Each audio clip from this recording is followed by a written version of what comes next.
تو گدا ہوں اپنے کریم کا، میرا دین پا رہا ہے نہ نہیں. تھوڑی دیر توجہ کرنا اور سننا. وفاداری جو ہوتی ہے نا تھوڑی دیر کی، دیکھو نا حضرت بلال نے وفا کی تھی. یہاں کیا حال کرتے ہیں ہم لوگ کارکنوں کا. میں اکثر یہ روتا ہوں. میں کہتا ہوں جب تک تو پیر صاحب کے آستانے پہ جھاڑو دیتا ہے تب تک تو وہ بڑا وفادار مرید ہوتا ہے. اگر اس پہ قرضے چڑھ جائیں تو پیر صاحب کہتے ہیں اس کا ذاتی معاملہ ہے. جب تک وہ اپنے ہاتھوں سے سیاستدان کے اشتہار لگا رہا ہوتا ہے تب تک وہ کارکن ہوتا ہے، کارکن. اور جب وہ کہیں الجھ جائے تو کہتے ہیں میں اس کے ذاتی معاملے میں نہیں. یہ ذاتی معاملہ کیا ہوتا ہے؟ جب تیرے اشتہار لگا رہا تھا سیاستدان کے تب ذاتی معاملہ نہیں تھا. جب کسی کو ضرورت پڑ گئی تو اب معاملہ ذاتی ہو گیا. پیار کرنا پڑے، کچھ دینا پڑے تو پھر بھاگ گئے، بفر گئے. اور لوگوں کے پاس جب دولت آتی ہے تو رنگ ہی بدل جاتے ہیں. جب اقتدار ملتا ہے تو انداز ہی بدل جاتے ہیں. جب اتوار کچھ اور ہوتے ہیں تو لوگوں کے طریقے بدل جاتے ہیں. اس لیے کہ رشتہ ضرورت کا بنا لیا ہم نے.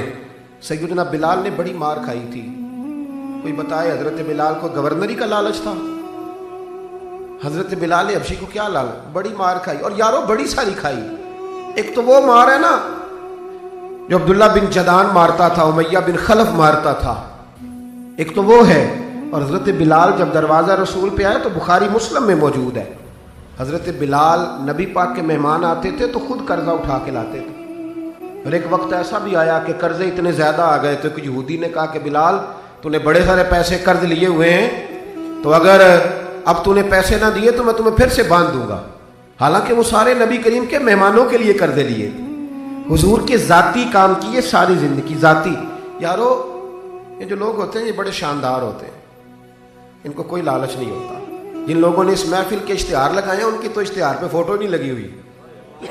لنگر کھلا رہے ہیں ان بیچاروں نے. تو وہ ایک نقیب محفل ملتان میں نا ایک دفعہ پیار چلتا ہے نا دوستوں سے، مجھے غصہ بڑا کم آتا ہے تو کبھی آ جائے تو وہ چلو آ بھی جاتا ہے. اب یہ بھی مسئلہ ہے. وہ بار بار کہہ رہے تھے لوگوں سے تسی ہاتھ نہیں چک دے، تسی بڑے بے ذوق ہو، تسی میں یاد رہو گے. میں کیا چپ کر جا، تو کوئی نظر نیاز لینی، یہ سارے مفت آئے نہیں، یہ زیادہ قیمتی ہیں، یہ فری آئے ہیں. بڑی مہربانی، اللہ آپ کو جزا. سنیں جی میرے بھائی، یہ دیکھیں نا جن لوگوں نے جو درخواست لے کے گیا تھا تھانے جلسے کی اجازت کی، اس کا تو نام ہی نہیں چھپا. لیکن یہ لوگ بڑے قیمتی ہوتے ہیں. ہم کرتے یہ ہیں کہ ان کو نا ہم ضائع کر دیتے ہیں. چاہیے اب ہماری مسجد میں جب محفل میلاد ہوتی ہے تو جس نے 1.5 لاکھ دیا نا وہ اسٹیج پہ بیٹھا ہے، اور جس نے سارا سال مسجد میں جھاڑو دیا اس کو میلاد والے دن کسی نے پوچھا ہی نہیں. حالانکہ اس بندے کی صدارت میں جلسہ ہونا چاہیے تھا جو روزانہ مسجد میں جھاڑو دیتا ہے. اس کی صدارت ہونی چاہیے تھی تاکہ پتہ چلے کہ رسول اللہ کے غلام میلاد کے موسم میں غریبوں کو عزت عطا کرتے ہیں. لیکن ہم نکل جاتے ہیں، ہمارا ماحول نہیں، مزاج نہیں. حضرت بلال نے نوکری کی، سارا دن نبی کریم کے کام کرتے، سارا دن. تھوڑا سا ٹائم بچ جاتا نا، کہتے حضور کوئی حکم تو نہیں؟ ملا رومی نے لکھا ہے کوئی حکم تو نہیں؟ حضور فرماتے نہیں، سارے کام ہو گئے. حضور میں تھوڑی دیر کے لیے جاؤں؟ جائیں. 1 دن بھی، 2 دن بھی، 3 دن بھی. حضرت انس بن مالک کہتے ایک دن میں نے پوچھ لیا، میں نے کہا حضور یہ بلال چھٹی لے کے جاتے کہاں ہیں؟ شادی تو کی کوئی نہیں تھی ابھی، گھر تو تھا نہیں، تو یہ جو آ کے کہتے ہیں کوئی کام تو نہیں میں جاؤں؟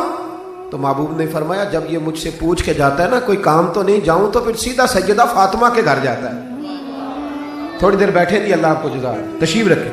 یہ سیدہ فاطمہ کے گھر جائیں گے، اب یہ وہاں جھاڑو دیں گے. اب بیٹھے تھی، اللہ آپ کو برکت دے، جزائے خیر. تشریف رکھیں، اللہ تعالیٰ آپ کو برکات دے. پیچھوں کے لیے مسئلہ بنتا ہے، تشریف رکھیں. اب یہ نا سیدہ فاطمہ کی چکی پیسیں گے. یعنی کوئی ٹائم بچ جاتا تو وہاں کتنی نوکری کی حضرت بلال نے، کتنی ڈیوٹی کی کہ نہیں کی. لیکن کسی عہدے کے لالچ کے لیے، کسی منصب کے لیے، کسی فوٹو کے لیے، کسی صدارت کے لیے. لیکن میرے محبوب نے بھی جب اعزاز دیا نا تو پھر کمال ہی دیا. پڑھیے ترمذی شریف. حضور آئے نا معراج سے واپس، میں جلسے سے دیر سے جاتا ہوں نا تو میری ایک بیٹی ہے، وہ جب میں نکلنے لگتا ہوں کہتی ہے آج دیر سے آئے تو دروازہ نہیں کھولنا. روز ہی دیر سے آتے ہیں، تو جب رات کو جاتا ہوں تو سب سے پہلے وہی کھولتی ہے. آ گئے آپ. اب بندہ جب سفر سے واپس جاتا ہے تو پہلے بچوں کی بات کرتا ہے، بیٹوں کی. محبوب معراج کے سفر سے واپس آئے، لیکن سب سے پہلے جو بات کی وہ حضرت بلال حبشی کی. سب سے پہلی بات سیدنا بلال کی. مجمع میں بٹھا کے، مجمع میں حضرت بلال کو مجمع میں بٹھا کے فرمایا کیا عمل کرتا ہے بھئی تو بلال؟ عرض کی حضور کیا ہوا؟ فرمایا بتا کیا کرتے ہو، کون سا عمل ہے جو زیادہ کرتے ہو؟ کہا حضور حکم کریں۔ تو محبوب فرمانے لگے جب میں جنت میں گیا ہوں نا معراج کی رات، تو میں نے وہاں تیرے قدموں کی آواز سنی ہے۔ جنت میں تیری اب کس نے ذروں کو اٹھایا اور صحرا کر دیا، اور کس نے قطروں کو ملایا اور دریا کر دیا، یہ کس کی حکمت نے یتیموں کو کیا در یتیم اور غلاموں کو دنیا بھر کا مولا کر دیا۔ ایک بڑی عجیب بات لکھی ہے ابن اسحاق نے، کہتے ہیں کہ جب فتح مکہ ہوئی نا، ظہر کا ٹائم ہوا، تو نبی کریم علیہ السلام نے فرمایا چلو بھی اذان پڑھو، بلال کو بلاؤ۔ تو جو ہے میری بات پر سنیں اور یاد رکھیں، حضور نے فرمایا بلال کو بلاؤ، اذان پڑھے۔